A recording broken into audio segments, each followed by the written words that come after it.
Guys, Uttarakhand की वो factory जो अपने ज़माने में काफ़ी ज़्यादा फेमस थी, आज भूतों का डेरा बन चुकी है। और उस फैक्ट्री में जो भी काम करने जाता है वो वापस नहीं आता है। तो क्या है आखिर इस भूतिया फैक्ट्री की कहानी, वो जानने से पहले हेलो गाइस, मेरा नाम है अविनाश कुमार और आप देख रहे हो हॉरर स्टोरीज।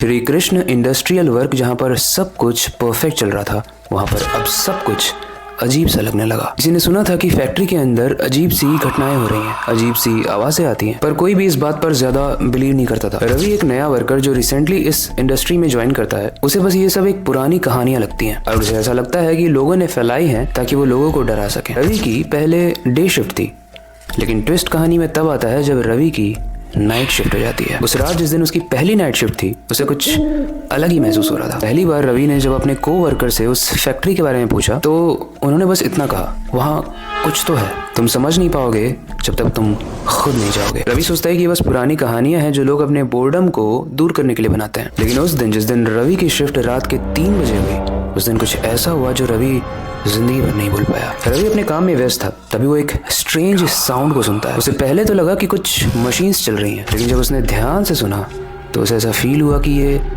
किसी की हल्की सी आवाज़ है, बहुत धीरे धीरे कोई बोल रहा है। और कई बार ऐसा भी फील हुआ कि कोई सांस ले रहा है, कौन नहीं पता, बट ले रहा है। रवि ने अपनी झुकी हुई आंखों से नीचे देखा क्योंकि वो ऊपर काम कर रहा था, बट वहाँ कोई भी नहीं था। पहली बार तो रवि ने इस चीज़ को इग्नोर किया, लेकिन वापस से उसे सेम साउंड आई और वो साउंड इस तरीके की थी जैसे कोई ठंडी सी हवा चल रही हो। ऐसी चीज़ें जब होती है ना, तो हम लोग कितने भी ब्रेव हों, थोड़े से तो डर जाते हैं। रवि भी डर जाता है। रवि ने अपने कलीग मोहन से पूछा, ये जो मैं फील कर रहा हूँ ये नॉर्मल है? मोहन ने उसकी कान की तरफ हाथ किया और बोला कि ये फैक्ट्री बहुत पुरानी है और जब ये बनाई गई थी तो एक वर्कर के एक्सीडेंट से उसकी मौत हो गई थी। पर क्या तुमने कभी उसका नाम सुना है? रवि सोचते हुए कहता है, कौन सा नाम? मोहन का चेहरा पेल हो गया। वो कहता है उसका नाम शंकर था। उसने अपनी जान इस फैक्ट्री में दी, तब से उसकी आत्मा इस फैक्ट्री में रात में घूमती है। उस दिन उसने जोर जोर से हेल्प मांगी, लेकिन किसी ने भी उसकी हेल्प नहीं की। इसी वजह से आज जिसकी भी शिफ्ट रात में लगती है, उसकी पेमेंट तो यहाँ के लोग ज़्यादा देते हैं, लेकिन उसके मौत के चांसेस भी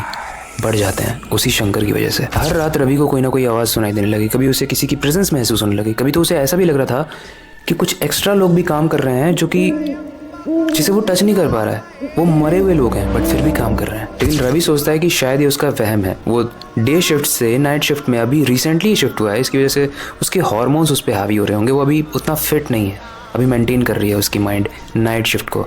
और वो अपने मशीन को बंद करने जाता है और जैसे ही वो मशीन को बंद करता है और ऊपर देखता है, वहाँ पर एक ब्लैक शैडो खड़ी थी। वो शैडो, वो परछाई धीरे धीरे रवि की तरफ बढ़ रही है। रवि के हाथ कांपने लगे क्योंकि वो शैडो किसी आदमी जैसी थी। वो शैडो बहुत तेजी से करीब आ रही थी रवि के, और रवि घबराहट में पूछता है कि तुम कौन हो? तुम्हें क्या चाहिए? अब उस शैडो ने, उस परछाई ने अपना चेहरा धीरे से दिखाया और रवि ने जो देखा वो जिंदगी भर भूल नहीं पाया। ये सीन होते ही ठंडी सी हवा चलने लगी, मशीन्स अपने आप चलने लगी जो कि रवि ने बंद की थी। एक क्षण रवि जैसे ही मशीन को देखता है, उसके बाद सामने देखता है, वो एकदम सामने थी उसके वो शैडो। अगले दिन रवि किसी को नहीं मिला। मोहन और उसके को-वर्कर्स ने उसे बहुत ढूंढा, बट रवि कहीं नहीं मिला। उसके बाद से वो फैक्ट्री बंद हो गई और उस फैक्ट्री का कई बार ऐसी कंप्लेंट्स आई थी, लेकिन ये आखिरी मौत उस फैक्ट्री की आखिरी वर्किंग डे भी थी। आज भी जब भी कोई वहाँ से गुजरता है तो लोगों को शंकर के हेल्प की आवाज़ सुनाई देती है। उस फैक्ट्री में चल रही मशीन्स की आवाज़ सुनाई देती है, जो कि अपने आप में बहुत ही क्रीपी कहानी है। मतलब सोचो, एक ऐसी एबंडेंट जगह जहाँ पर बहुत सारी मशीन हुआ करती थी, बट वो बंद है ऑफिशियली, लेकिन जब आप रात में वहाँ से गुजरते हो तो आपको ऐसा फील होता है कि मशीन्स चल रही हैं। तो क्या आप अंदर जाने की कोशिश करोगे, जस्ट ये देखने के लिए कि कोई इंसान मशीन चला रहा है या फिर कोई भूत?